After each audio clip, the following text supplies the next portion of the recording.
Which is heavier, a pound of feathers or a pound of bricks? This is a classic trick question, and I'm sure you know the answer to it.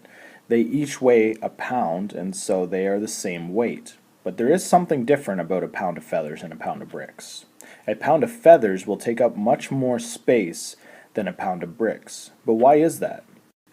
Well, a pound of feathers would be much less dense than a pound of bricks would be. Density relates two units that are commonly used to describe matter: mass and volume. Remember that mass is a measure of the amount of matter, or how much stuff there is, and volume is a measure of how much space that matter takes up. When we put these units together, we come up with density.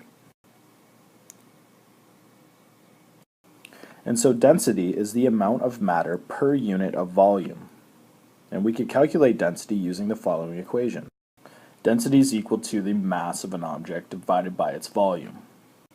Let's compare a substance with a high density to a substance with a low density. Air has a very low density. If we had 10 grams of air, we would have over 8 liters of air. Remember that grams is a measure of mass, and liters is a measure of volume. And so 10 grams of air would be enough air to fill over 10 2-liter pop bottles. Now let's consider a highly dense substance. What if we had 10 grams of lead? 10 grams of lead would occupy less than 1 cubic centimeter of space.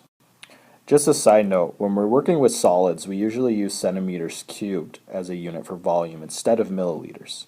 Just so you know, 1 milliliter is saying the same thing as 1 centimeter cubed. And so we use centimeter cubes when we're talking about solids.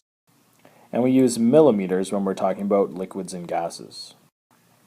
Okay, so how much space does 10 grams of lead take up? Well, we could fit 10 grams of lead into a small nail.